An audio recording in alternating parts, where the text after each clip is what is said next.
Pernahkah kamu dengar ada sebuah rumah sakit tua di kota kecil yang masih dipakai sampai sekarang, tapi menyimpan satu kamar terlarang, kamar bernomor 308. Konon, siapapun yang masuk ke sana tidak akan pernah keluar dengan selamat. Malam ini aku akan ceritakan pengalaman Raffi, seorang mahasiswa kedokteran magang yang nekat masuk ke kamar itu, dan sejak saat itu hidupnya tidak pernah sama lagi.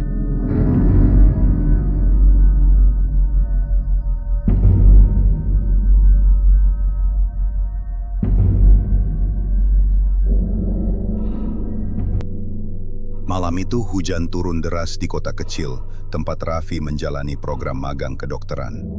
Rumah sakit tempatnya bertugas adalah bangunan lama peninggalan Belanda. Sebagian sudah direnovasi, tapi sebagian lainnya masih dibiarkan dengan cat mengelupas, bau apek, dan lorong panjang yang selalu temaram. Sebagai mahasiswa tingkat akhir, Raffi baru pertama kali dapat giliran jaga malam. Seniornya sudah mewanti-wanti, kalau malam, jangan pernah keliling sendirian di wing lama, apalagi dekat kamar 308. Raffi hanya mengangguk. Meski dalam hati ia bertanya-tanya, apa istimewanya kamar itu? Kenapa disebut-sebut seolah menyimpan sesuatu? Jam menunjukkan pukul 11 malam. Lorong rumah sakit semakin sepi. Lampu neon tua berkelip-kelip. Suara hujan di luar bercampur dengan bunyi langkah perawat yang lewat cepat. Raffi duduk di meja jaga, menatap monitor pasien yang sepi. Tiba-tiba, samar-samar terdengar suara.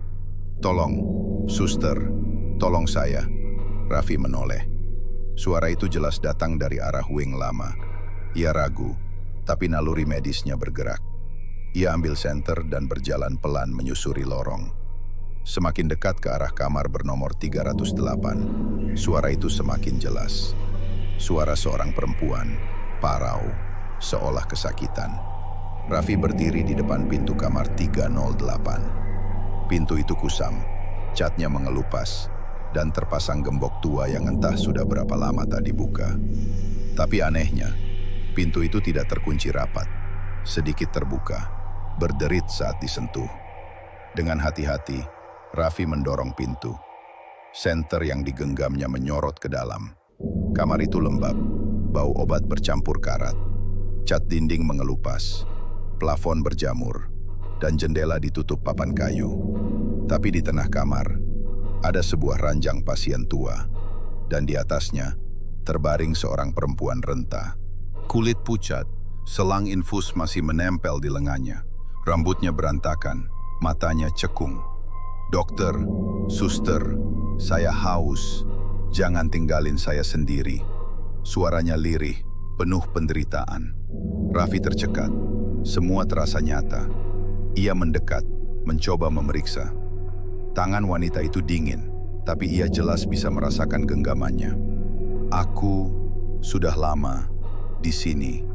Jangan tinggalkan aku sendirian," katanya dengan tatapan memohon. Raffi menelan ludah. Naluri medisnya berkata pasien ini butuh pertolongan segera. Ia buru-buru keluar hendak memanggil dokter senior. Saat Raffi kembali ke meja jaga, ia dengan panik bercerita pada perawat senior. "Tadi ada pasien di kamar 308. Wanita tua, dia masih hidup. Kenapa kalian biarin dia sendirian di situ?" Perawat senior terdiam. Wajahnya langsung pucat. "Kamu bilang kamar 308. "Iya," saut Raffi cepat. "Aku lihat sendiri, dia butuh bantuan." Perawat itu menatapnya dengan serius, lalu menggeleng pelan. "Raffi, kamar 308 itu sudah kosong lebih dari 15 tahun. Pasien terakhir yang dirawat di sana meninggal dengan cara mengenaskan. Dan sejak itu, kamar itu ditutup, bahkan dipaku dari luar. Tidak ada siapapun di sana." Raffi membeku, tidak percaya.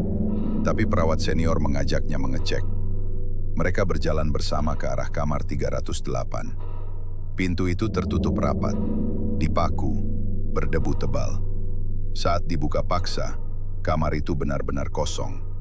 Tidak ada ranjang pasien, tidak ada selang infus, tidak ada siapapun. Hanya ruangan gelap dengan bau apek menusuk. Raffi merasa jantungnya berhenti berdetak. Kalau begitu, siapa wanita yang tadi ia temui? Perawat senior menepuk bahunya pelan. Kalau kamu sampai benar-benar lihat dia, satu hal yang harus kamu ingat, saat keluar dari kamar itu, jangan pernah menoleh ke belakang. Jangan sekali-kali ucapan itu membuat bulu kuduk Raffi meremang. Tapi ia baru sadar, saat tadi keluar dari kamar, ia sempat menoleh, memastikan pasien itu masih ada. Dan ia jelas melihat wanita tua itu menatapnya, dengan senyum samar di bibir pucatnya. Malam berikutnya, sejak malam itu, Raffi merasa tidak tenang. Setiap kali jaga malam, ia merasakan ada sesuatu yang mengikutinya. Bau obat-obatan kadang tercium tiba-tiba. Kursinya terasa dingin, seperti ada orang lain duduk di belakang. Suatu malam saat ia sedang menulis laporan, ia merasakan hembusan napas di tengguknya. Ia mencoba menoleh, tapi mendadak listrik padam. Gelap total. Dalam pantulan kaca jendela di depannya, samar-samar terlihat bayangan seorang wanita, renta duduk tepat di belakangnya. Rambutnya kusut, mata cekung, mulutnya menyeringai. "Jangan tinggalin aku lagi, dokter." Penutup. Sejak kejadian itu, Raffi tidak pernah lagi sama. Teman-temannya bilang ia sering bicara sendiri di meja jaga, seolah sedang menenangkan seseorang yang tidak terlihat.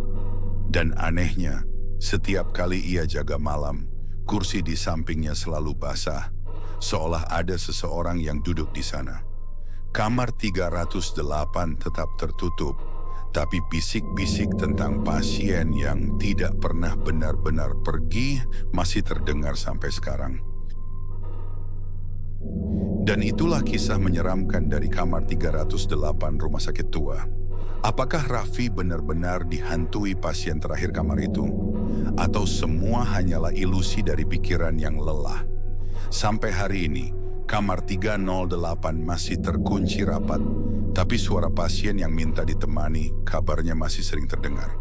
Kalau kamu berada di rumah sakit tua dan mendengar suara lirih memanggil namamu, hati-hati, jangan-jangan dia ingin kamu menemaninya selamanya. Terima kasih sudah menonton cerita ini.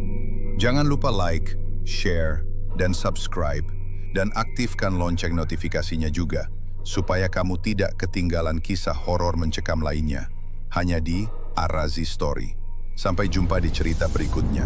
Hati-hati, ada yang mengintip di balik jendelamu. Selamat malam.